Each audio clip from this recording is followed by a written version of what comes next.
நமது ஆரம்பம் பிதா குமாரன் பரிசுத்த ஆவியாகிய திரியேக நாமத்தில் உள்ளது. ஆமென். நாம் கண்களை மூடி ஆண்டவரை நோக்கி மன்றாடுவோமாக.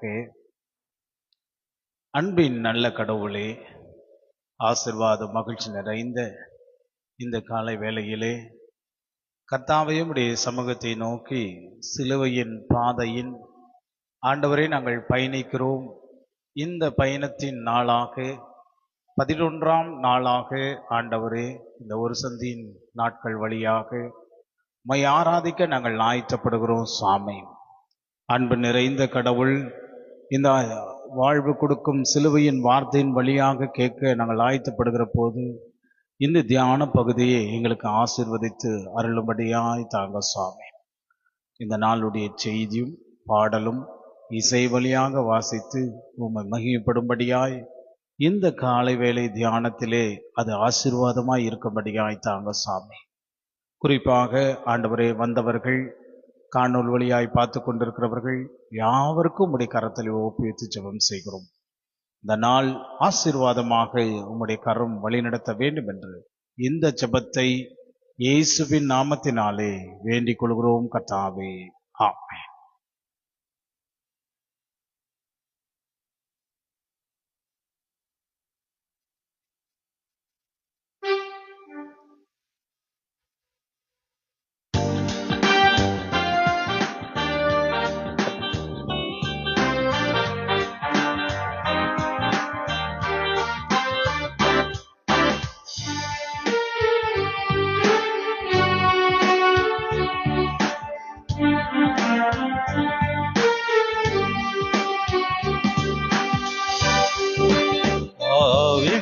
புகலிடம் இயேசு ரட்சகர் பாரினில் பலியாக மாண்டாரே.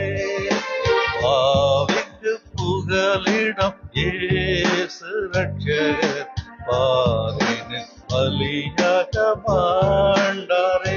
பரிசுத்தரே பாவமானாரே, மரமான சிலுவை சுமந்தவரே. ஆவிக்கு புகலிடம் இயேசு ரட்சகர் பாரினில் பலியாக மாண்டாரே.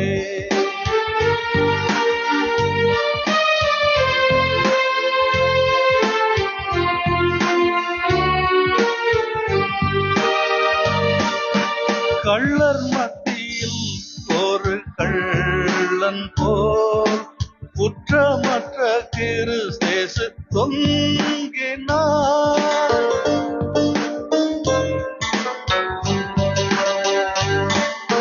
கள்ளர் மத்தியில் ஒரு கள்ளன் போல் குற்றமற்ற கிறிஸ்தேசு தொங்கினார். பரிகாசமோ பசிதாகமோ படுகாயமோ அடைந்தாரே. படுகாயமோ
தீராவியாதிகள் பல தோல்விகள் உந்தன் வாழ்க்கையில் கண்டு நீவனம் கலங்குவதே கர்த்தன் இயேசுவன் ஓடிவா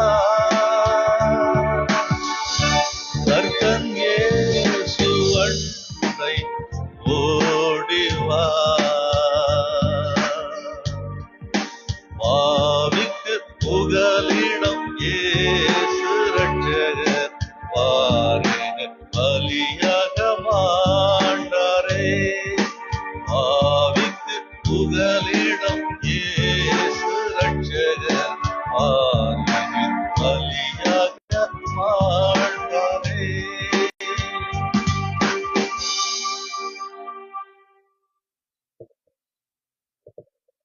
பிதாவாகிய கடவுளிடமிருந்தும் ஆண்டவராகிய இயேசு கிறிஸ்துவிடமிருந்தும் நமக்கு கிருபையும் சமாதானத்தின் தேவன் இந்த காலை வேளையிலே கர்த்தருடைய சமூகத்தில் கூடியிருக்கிற உங்கள் அனைவருக்கும் காணொளி வழியாக பார்த்து கொண்டிருக்கிற உங்கள் அத்தனை பேருக்கும் இறைமைந்தன் இயேசுவின் அன்பினாலே வாழ்த்துக்களையும் ஸ்தோத்திரத்தையும் இந்த காலை வேளையிலே நான் தெரிவித்துக் கொள்கிறேன்.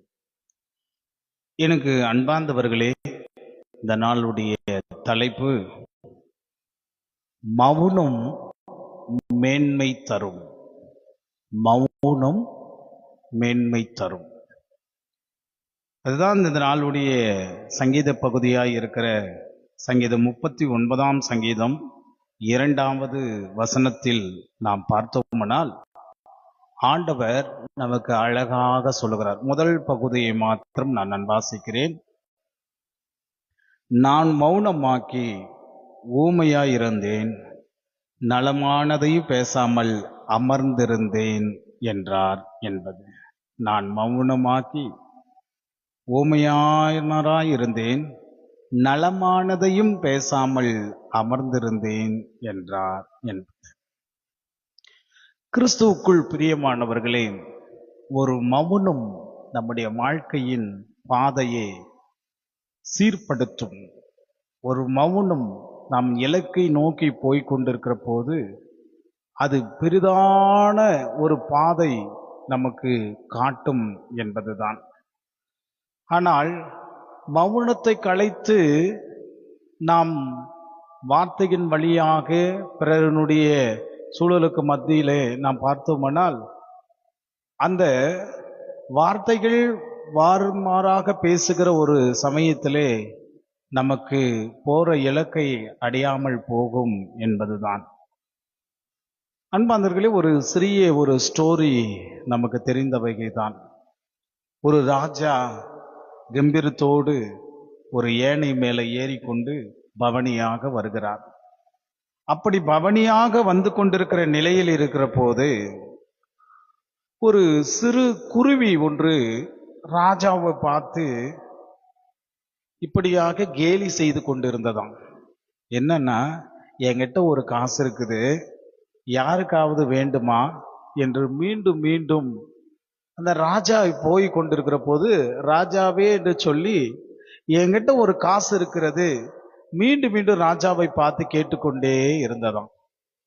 எரிச்சல் அடைந்த ரொம்ப கோபம் மூட்ட ராஜா திடீர்னு அந்த குருவியை பார்த்து, ஏ அற்பமான குருவியே, என்னோட கொடுத்து விட்டு ஓடி போயிடு என்று சொல்லி ஒரு அந்த அற்பமான குருவி மத்தியிலே அது அந்த இடத்துல என்னிடத்துல கொடுத்து விட்டு ஓடி போடு என்று சொல்லி ராஜா தன்னுடைய அதற்றான குருவி இடத்துல சொன்னாராம். உடனே இந்த குருவியானது அந்த குருவி இடத்துல இருந்த காசை அந்த ராஜாவிடத்துல என்ன பண்ணா தூக்கி போட்டுருச்சான், கொடுத்து விட்டு ஓடி போயிடுச்சு.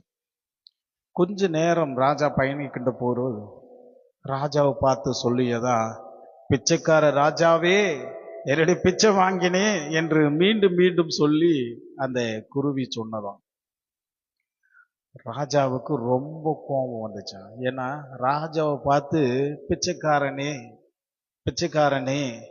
என்னிடம் காசு வாங்கினாயே என்று சொல்லி அந்த குருவி சொன்ன போது இந்த ராஜாவுக்கு ரொம்ப கோபம் வந்ததாம்.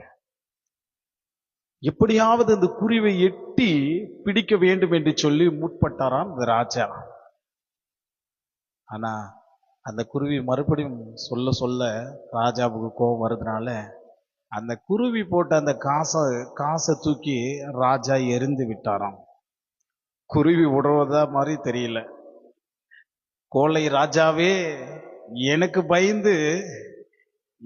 பயந்து மரியாதையாக திருப்பி தந்து விட்டாயே என்று சொல்லி அந்த குருவி மறுபடியும் பேச தொடங்கியதாம். இதை பார்த்த அந்த ஜனங்களும் அந்த போர் வீரர்களும் ராஜாவுக்கு நடந்தவைகளாம் கவனித்து கொண்டிருந்தார்களாம். ராஜா இதை கேட்ட உடனே, ஜனங்களெல்லாம் பார்த்த உடனே ராஜாவுக்கு எவ்வளோ அவமானம், எவ்வளோ மனசுல வருத்தமா இருந்ததாம். எனக்கு பிரியமானவர்களே, இதுல இருந்து நாம் தெரிந்து கொள்கிற காரியம் என்ன என்றால், அவன் அந்த அற்பமான குருவி சொல்லுகிற வார்த்தை தன் காதலே வாங்காமல் மௌனமாய் போயிருந்தால் அந்த நிகழ்வு நடந்திருக்கிறாது. அந்த கேவலப்பட்டு இருக்க மாட்டான். அந்த அகுமானம் அவனுக்கு வந்திருக்காது. இவ்வளோ பெரிய ராஜா, அரண்மனையில் எவ்வளோ அவருக்கு ஐஸ்வர்யம் நிறைய நிறைந்திருக்கும். ஒரு அற்பமான குருவி காசு கொடுப்பதை கேட்டுக்கின்னு, அது சொல்லுகிற வார்த்தை கேட்டுக்கின்னு அது பாட்டுக்கு அமைதியா மௌனமா போயிட்டு இருந்தா இந்த ராஜாவுக்கு இந்த பிரச்சனை வந்திருக்கிறாது என்று சொல்லப்படுகிறது. என் அன்புக்குரியவர்களை, இதுதான் இங்கு ஆண்டவர் நமக்கு அழகாக சொல்லுகிறார். நம்முடைய வாழ்க்கையில கூட சில சமயத்துல நாம் மௌனமா இருந்தால் நமக்கு பல பிரச்சனைகள் நம்முடைய வாழ்க்கையிலே தீர்ந்து போய்விடும் என்று சொல்லப்படுகிறது. நம்ம யாரும் இவர் இப்படி சொல்லிவிட்டாரே அப்படி சொல்லிவிட்டாரே என்று சொல்லி நம் மௌனத்தை கலைக்காதபடி நம்முடைய எண்ணங்கள் நம்முடைய வாழ்க்கையில் இருக்க வேண்டும். இதுதான் ஆண்டவர் இன்றைக்கு சிலுவையின் தியான பகுதியில் நமக்கு எடுத்து சொல்றார். நம் வசனத்தை பார்த்தோம்னா 2 சாமுவேல் 16ஆம் அதிகாரம் 10வது வசனத்திலே நாம் பார்த்தோம்னால் ஆண்டவர் அவ்வண்ணமாக சொல்லுகிறார். 2 சாமுவேல் 16ஆம் அதிகாரம் 10வது வசனம், அதுல 7வது வசனத்திலே நாம் பார்க்கணும். சிமேயு என்ற அவனை தூசித்து, இரத்த பிரியனே, போலியான மனுஷனே, தொலைந்து போ, சவுலின் ஸ்தலத்தில் ராஜாவான உன்மேல் கர்த்தர் சவுலின் வீட்டாரின் இரத்த பலியை திரும்ப வர பண்ணினேன். கர்த்தர் ராஜபாரத்தை உன் குமாரனும் அப்சலோமின் கையிலே ஒப்பு கொடுத்தார். இப்போது இதோ உன் அக்கிரமங்களாம் அகப்பட்டாய், நீ இரத்த பிரியனாய் மனுஷனாய் என்றார். யாரை பார்த்து இந்த சிமியை அவன் சொல்லுகிறான் என்று பார்த்தோம்னால், சிமேயு சொல்லுகிறான் என்றால் தாவீதை பார்த்து சொல்லுகிறான். தாவீது ஒரு ராஜா. இந்த சிமேயு என்கிற ஒரு மனுஷன் ராஜாவா இருக்கிற அந்த சமயத்துல இவன் என்ன பண்றான்? ராஜாவை தூசிக்கிறான், ரொம்ப தூசிக்கிறான், ரொம்ப கேவலமாய் திட்டுகிறான். கேவலமாய் திட்டிக் கொண்டு இருக்கிற சூழலுக்கு மத்தியில பார்க்கிற போது அதே அதிகாரத்துல 10வது வசனத்துல, அப்போ செருவின் குமாரன் ஆகிய அவன் என்ன பண்றான்னா 9வது வசனத்துல, அப்பொழுது செருவின் குமாரன் ஆகிய அப்சாய் ராஜாவை நோக்கி, நீ செத்த நாயே, ராஜாவாகி என் ஆண்டவனை தூசிப்பாயனே என்று சொல்றான். அதாவது என்ன சொல்கிறான்? சிமேயு பார்த்து இந்த செருவியின் மகனாக இருக்கிற இங்கு அப்சாய் என்று அவன் என்ன பண்றான்? ராஜாவை திட்டி கொண்டிருக்கிற சமயத்துல இவன் முன்னாடி போய் அந்த செமியை பார்த்து திட்டுறான். என்னன்னா, செத்த நாயே, என் ஆண்டவனை பார்த்து திட்டுகிறாயே என்று சொல்லி ராஜா இடத்துல ஓடி வந்து சொல்லுகிற போதுதான் அந்த இடத்துல 10வது வசனத்துல அதற்கு ராஜா என்ன சொல்றாருன்னா, செருவின் குமாரரே, எனக்கு உனக்கு என்ன? அவன் என்னைத்தானே தூசித்தான், என்னை தானே பேசினான், அவன் தூசிக்கிட்டோம். அவன் தூசிக்க வேண்டும் என்று இவனுக்கு அனுமதி கொடுத்தவர் கர்த்தராய் இருப்பார் அல்லவோ? என்று சொல்லி, ஆகையால் நீ அவனை தூசிக்க உனக்கு என்னக்கு இது தகுதி? யாருக்கு? ராஜாவுக்கு படிந்து பேசி வந்தான். ஆனா ராஜா தாவீது சொல்றான், அவன் தூசினா தூசிக்கிட்டும் போ அப்படின்னு சொல்றார். என் அன்பு பிள்ளைகளே, இன்றைக்கு உடைய காலை வேளையில் அதுதான். கர்த்தருடைய பிள்ளைகளாக நீங்கள் உங்களுடைய வாழ்க்கையில் ஏற்படுகிற ஒவ்வொரு காரியத்திலே நீங்கள் எரிச்சல் அடைய வேண்டாம், நீங்கள் கோபப்பட வேண்டாம். எல்லா வேதனைகளும் கர்த்தருடைய பர்வதத்திலே, எல்லா நிலையிலே நீங்கள் கர்த்தருடைய பர்வதத்தை நோக்கி பார்த்து கொண்டிருக்கிறவர்களாய் இருக்க வேண்டும். ஒரு வேலை ஸ்தாபனத்திலே நம்மளை பின்புலமாய் பேசுவார்கள், நம்ம ஆலய பணிகள் இருக்க பின்புலமாய் பேசுவார்கள், இன்னும் வேலை செய்கிற இடத்துல பின்புலமாய் பேசுவார்கள். நமக்கு பின்னாடி பேசுகிறதையெல்லாம் நீங்கள் எடுத்துக்கொண்டு பெரிதான காரியத்தை நினைக்க வேண்டாம். அது உங்களுடைய வாழ்க்கைக்கு முன்பாக போகிற படியானது அது தடங்களாக இருக்கும். ஆண்டவர் அதுதான் சொல்லுகிறார், தடங்களா இருக்கும். எதையும் நீங்கள் காதலே வாங்கி கொள்ளாமல் உங்கள் இலக்கை நோக்கி பாருங்கள். அற்பமான காரியங்கள், அற்பமாய் பேசுகிற காரியங்கள் கடவுள் பார்த்து கொள்வார், கடவுள் பார்த்து கொள்வார். அப்படி நீங்கள் நிலையிருக்க வேண்டும். அதனாலதான் நீதிமொழிகள் புஸ்தகத்திலே 26ஆம் அதிகாரத்திலே ஆண்டவர் நமக்கு சொல்லுகிறார். நீதிமொழிகள் புஸ்தகத்திலே அப்படி 26ஆம் அதிகாரம் 4வது வசனம், அப்படி நீங்கள் முரடனுக்கோ உன் பின்புலத்தில் பேசுகிறவர்களுக்கு நீங்கள் வாக்குவாதம் செய்தீர்களானால், அங்க சொல்லுகிற வார்த்தை என்னன்னா, முடவனுக்கு அவன் மதியின்படியே மறு உத்தரவு கொடுக்காதேன்னு சொல்றாரு. முடவன் உன்னை பார்த்து பேசியிருப்பான், மதிக்கட்டும் உன்னை பார்த்து பேசிட்டு இருப்பான், அவனுக்கு மறு உத்தரவு கொடுக்காத. அப்படி நீ கொடுத்தனா, கொடாவிட்டால் அவன் என்ன சொல்றாருன்னா, அப்படி கொடுத்தால் நீ அவனை போல் ஆவாய் என்று சொல்றாரு. இப்ப நம்ம அவனுக்கு சரிக்கு பேசினேன்னு தான் நினைச்சுங்க. இப்ப அவனுடைய குணம் தான் நமக்கு இருக்கும். ஒரு வார்த்தை அவன் பேசுவான், நீ ஒரு வார்த்தை பேசு, நீ ஒரு வார்த்தை பேசு, நீ அப்படி ஒரு வார்த்தை பேசுவ. பேசுகிற போது என்னன்னா, இவங்களுக்குள்ள இருக்கிற அவனை போலதான் இவங்கிறான், இவனை போலதான் அவங்கிறான்னு சொல்லி கடவுள் எச்சரிக்கிறாரு. ஒருவன் உன்னை தூசித்தால் நீ அவனை திரும்பி அவனை பார்த்து எதுவும் சொல்லாத, அங்க மௌனமா போயிடுங்க. அங்க மௌனமா போவோம்னா கடவுள் எல்லாவற்றையும் அதை பார்த்து கொள்வார். அதுதான் இன்றைக்கு கல்வாரி சிலுவையின் மரத்தின் மேலே தொங்கிக் கொண்டிருக்கிற போது, அவர் சிலுவையின் பாதையிலே பயணித்துக் கொண்டிருக்கிற எத்தனையோ பேரு என்ன பண்ணாங்க? கடவுளை தூசித்தார்கள், எல்லாரும் தூசித்தார்கள்.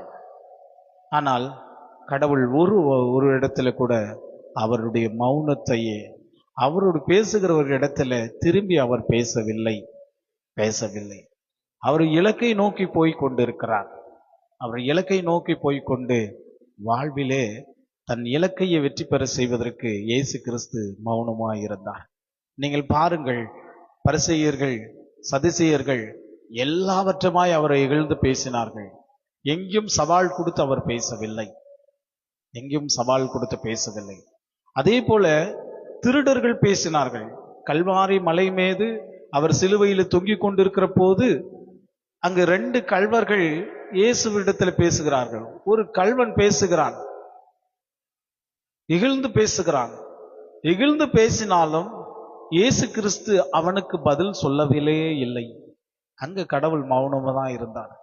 இன்னொருவன் பேசுகிற போதுதான் இயேசு ஆண்டவர் சொன்னார், இன்றைக்கு என்னோடு கூட நீ பரதேசில் இருப்பாய் என்று சொல்லி. அப்போ மௌனம் மேன்மை தரும். அதுதான் விஷயம். இந்த சிலுவைக்கு முன்பாக நாம் மௌனத்தை நம்முடைய வாழ்க்கையில கடைபிடித்தோமானால் நமக்கு மேன்மை தரும். நீங்க எவ்வளவுதான் நீங்க பாருங்க, ஒரு மௌனமா இருக்கிற காரியம் அதை விட வெப்பன் வேற எதுவுமே கிடையாது. சைலண்டா மௌனமா இருந்தோம்னா அது மாதிரி ஒரு வெப்பன் எதுவுமே கிடையாது. ஏன்னா அந்த மௌனம் எல்லாவற்றுக்கும் உங்களை வழி நடத்தும். எங்க மௌனமா இருக்க வேண்டும், எது அற்பமான காரியம் நமக்கு பின்புலத்தை பேசுகிறார்களோ அதை குறித்து நீங்களும் அந்த நிலையில் இருக்கக்கூடாது என்பதுதான் இந்த காலை வேளையின் சிலுவை தியானத்தின் வழியாக கடவுள் உங்களுக்கு வழி நடத்துகிறார். அப்படி வழி நடத்துகிற கடவுளாய் இருக்கிற இந்த காலை வேளையிலே இந்த மௌனத்தை நீங்கள் கற்றுக்கொள்ளுங்கள். மௌனம் உங்களுடைய வாழ்க்கையின் வழியாய் இருக்கும். மௌனம் உங்களுடைய வாழ்க்கையின் பாதையின் வெற்றியாய் இருக்கும். மௌனம் நீங்க சாதிக்கக்கூடியதற்கு பெரிய ஆயுதமாய் இருக்கும். மௌனம் உங்கள் வாழ்க்கைக்கு இயேசுவினுடைய வழி உங்களுக்கு தீபமாய் பாதைக்கு வெளிச்சமாய் இருக்கும். இந்த காலை வேளையிலே கற்றுக்கொள்கிற இந்த மௌனத்தை நீங்கள் கற்றுக்கொண்டு வாழுங்க. கர்த்தர் தாமே உங்களுடைய வாழ்வை ஆசீர்வதித்து வழி நடத்துவாராக. ஆமென். எல்லா புத்திக்கு மேலான தெய்வீக சமாதானம் உங்களுடைய இருதயங்களும் சிந்தனைகளும் கிறிஸ்துவுக்குள் வைத்து பாதுகாத்துக் கொள்வராக. ஆமென். நாம் ஜெப பாடலோடு நிறைவு செய்வோம். எல்லோராலும் தள்ளப்பட்டாலும் அன்பான தேவனே என்னை உயர்த்தினீரே என்கிற ஒரு கவி மாத்திரம் பாடி நாம் ஜபத்துக்குள்ளாக இயேசு ராஜனே உம் திவ்ய கிருபையே பட்டு போன எந்த வாழ்வை செழிக்க வைத்திரே.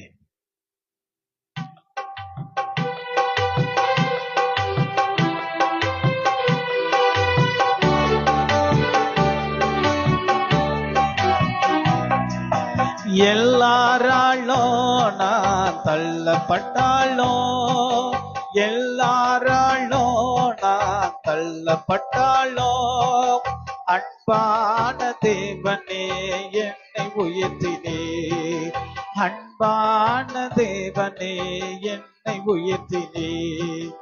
உயிர் உள்ள நாளெல்லாம் உம்மை உயர்த்துவேன், வாழ்கின்ற நாளெல்லாம் உமக்காய் ஓடுவேன்.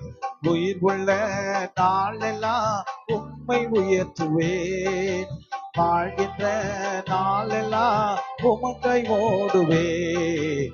இயேசுராஜனே ஒத்திம்பை கிருபையே பட்டு போன என்ன வாழ்வை செழிக்க வைத்திரே. இயேசுராஜனே ஒத்திம்பை கிருபையே பட்டு போன எந்த வாழ்வை செழிக்க வைத்திரே.